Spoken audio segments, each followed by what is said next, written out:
Blancas y bienvenidos a un programa más aquí en nuestro espacio Radio 1CB20, tu espacio. Esta noche traemos para todos ustedes una temática muy importante, pero antes que nada quiero presentarles a mis amigos y compañeros expositores. Hola, buen día. Mi nombre es Jesús Morales Toledo y soy alumno de la ESIME Zacatenco y les voy a hablar sobre la historia de la educación en sus orígenes. Hola, yo me llamo Marco Antonio y yo les hablaré sobre el tema de la educación moderna. Excelente.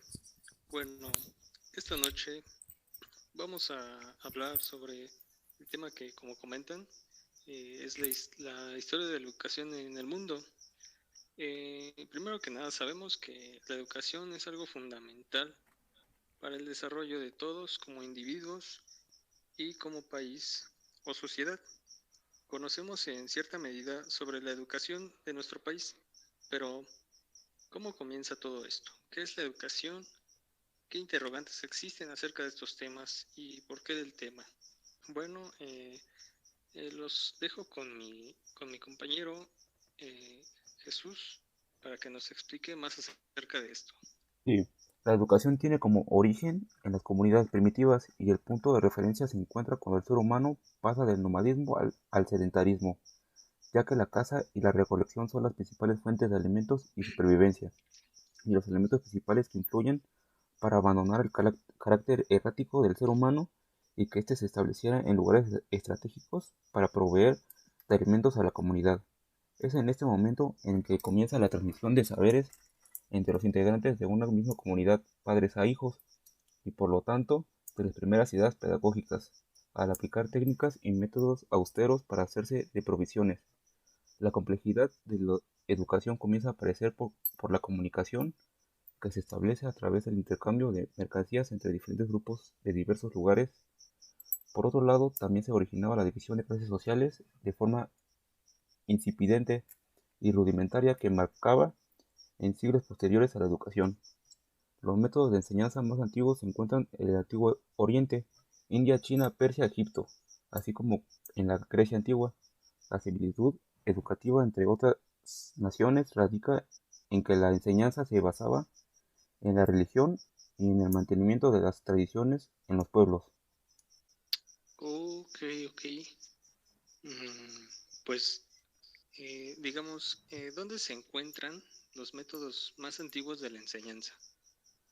Sí, mira, se encuentran en el Antiguo Oriente, más que nada en India, China, Persia y Egipto. Ok, ok. Bueno, entonces podemos decir que de ahí vienen todas las culturas, ¿no? Que son las primeras en establecer un sistema de educación o un método, ¿no? Bueno, también nos acompaña pues nuestro amigo Marco. Eh, ¿Quisieras explicarnos un poco más acerca de la educación moderna, compañero? Claro, como les comentaba, a mí me tocó la educación moderna. En los últimos años la educación moderna ha pasado por algunos cambios importantes. Los maestros han adoptado en gran medida tecnologías interactivas y los estudiantes los utilizan cada vez más para acceder a recursos de su aprendizaje. Cuando hablamos sobre las tendencias principales en la educación moderna, hablamos también del futuro que nos espera a nivel personal y social. La herramienta, la forma de conseguir un buen equilibrio en el uso de la tecnología y de las redes sociales. Muy bien. Y por ejemplo, digamos, para ti, así con tus propias palabras, que nos pudieras dar así como en síntesis, ¿qué es para ti la educación moderna? Por mi punto de vista, la educación moderna hoy tiene más herramientas para darles un buen uso a su aprendizaje, teniendo redes, tecnologías al alcance para su desarrollo a nivel personal, como lo social. Ok, ok. Bueno, sabemos que pues todas estas herramientas y métodos pues se relacionan, ¿no? Van de la mano, pero pues obviamente todas tuvieron un origen. Entonces quisiéramos también que mi compañero Jesús nos explicara aún más acerca de todo esto. Sí, mira, lo que te decía, el, de los métodos de enseñanza más antiguos que eran la India, China, Persia y Egipto. Pero esto lleva más aún, como la similitud educativa entre otras naciones radica en que la enseñanza se basaba en la religión y en el mantenimiento de las tradiciones en los pueblos. Egipto fue la sede principal de los primeros conocimientos científicos, escritura, ciencias, matemáticas y arquitectura. La educación en la antigua China se centraba en la filosofía, la poesía y la religión, de acuerdo con las enseñanzas de Confucio y Lao Tse. El sistema chino de un examen civil iniciado en ese país hace más de 2000 años se ha mantenido hasta el presente siglo, pues en teoría permite la selección de los mejores estudiantes para los puestos importantes del gobierno. Persia se encargó de priorizar el entrenamiento físico, que después le secundó Grecia con la gimnasia.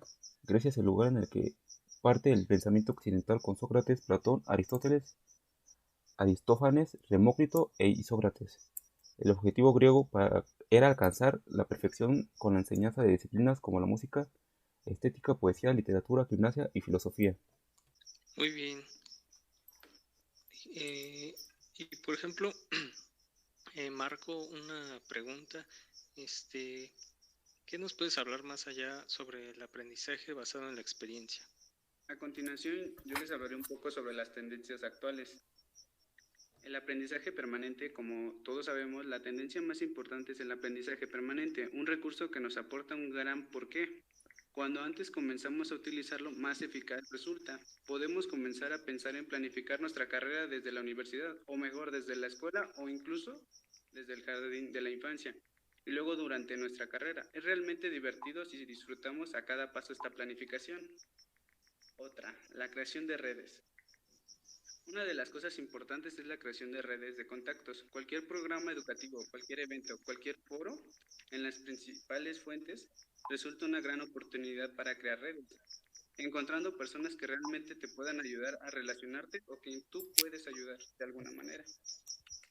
Y por ejemplo, El aprendizaje vale, basado en experiencia, el conocimiento en sí puede ser divertido, pero en cuando lo usas de acuerdo a tu experiencia.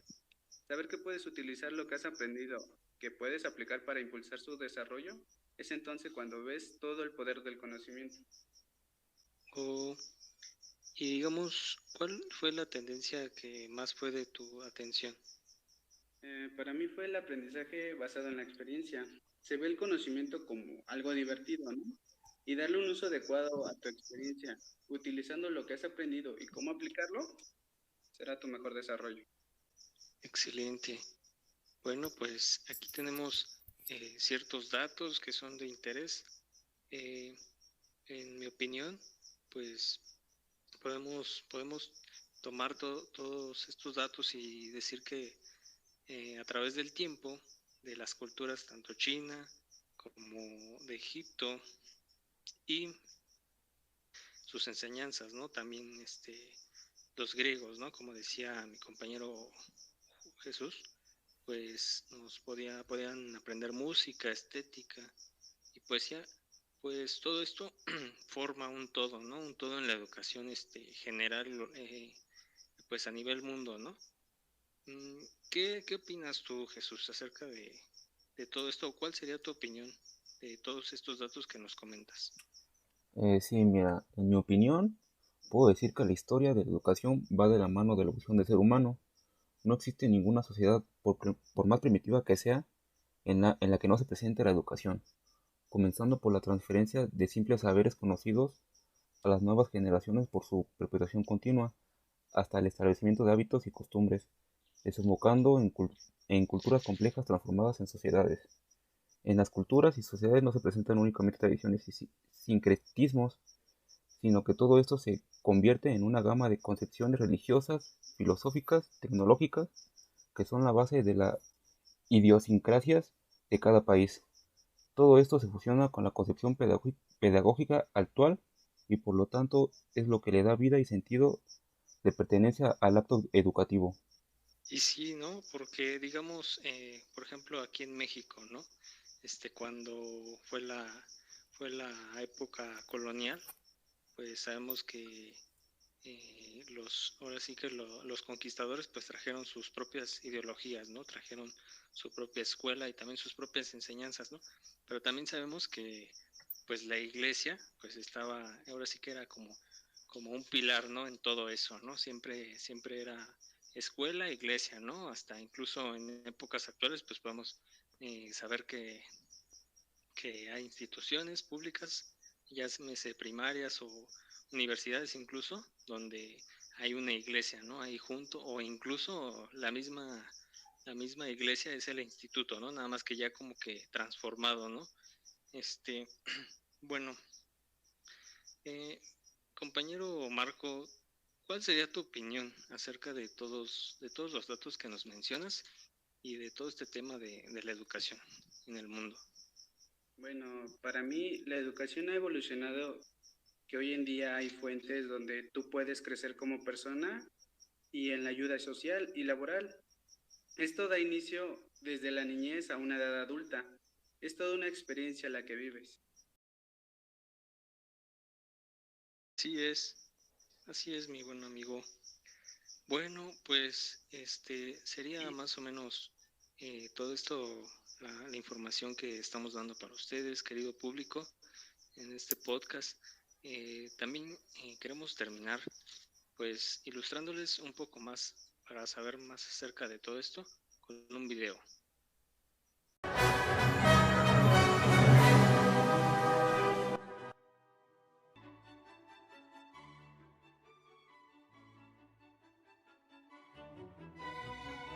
A lo largo de los años, los modelos educativos han ido cambiando a medida que la sociedad también lo hacía, adaptándose a la realidad y la necesidad de cada época. Poco tiene que ver, lógicamente, la realidad educativa actual con la de siglos atrás. Si nos remontamos a la prehistoria, el modelo educativo, por denominarlo de alguna manera, dependía principalmente de la figura materna. Las mujeres se encargaban de casi toda la enseñanza, mientras que la figura paterna se centraba en aspectos más concretos y ligados con la subsistencia, como por ejemplo la caza o la supervivencia. Se trataba de un sistema muy primario e individual, donde los más pequeños aprendían de sus propios padres los conocimientos básicos para dar respuesta a las necesidades básicas. La escuela en Mesopotamia. Un primer gran cambio, o incluso una primera revolución, la encontramos en Sumeria, en Mesopotamia, en el 2000 a.C. Por aquel entonces aparece el primer concepto de escuela, centrado sobre todo en la enseñanza de la escritura y diferenciándose básicamente por el hecho de ir un paso más allá que ayudar a solventar las necesidades del día a día.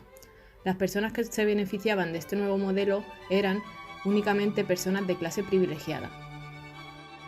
Grecia y Roma. El concepto de escuela, tal como lo entendemos ahora, como una institución complementaria a la enseñanza familiar, tiene un destacado papel ya en la antigua Grecia. Es en ese momento cuando se rompe el concepto de escuela ligada a la institución religiosa, presente desde la antigüedad, para dar paso a un concepto más global y que perseguía cultivar el espíritu. La educación en Grecia, y también posteriormente en la antigua Roma, buscaba formar a los alumnos para que éstos recibieran una educación completa. Mediante la instrucción de todos los conocimientos necesarios, podían integrarse plenamente en la sociedad. Ya se enseñaban diferentes asignaturas, como por ejemplo aritmética, música o educación física.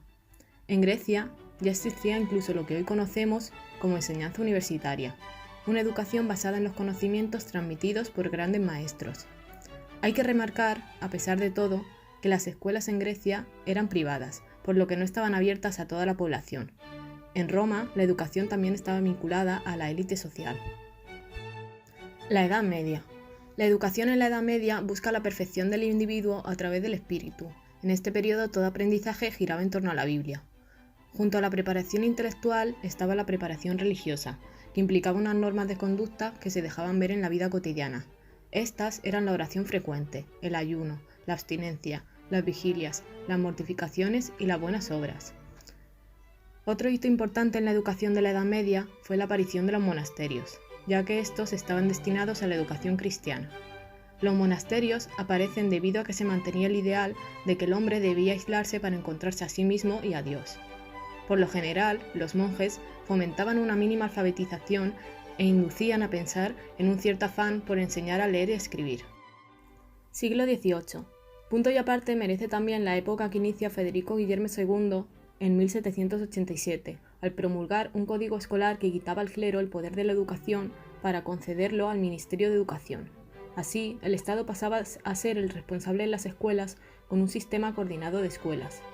Este código destacaba por remarcar que todos los niños debían ir a la escuela primaria, con el objetivo de ofrecer una educación básica a todos los niños, sin dejar de lado un sistema de exclusión para aquellos alumnos que tenían una mala conducta.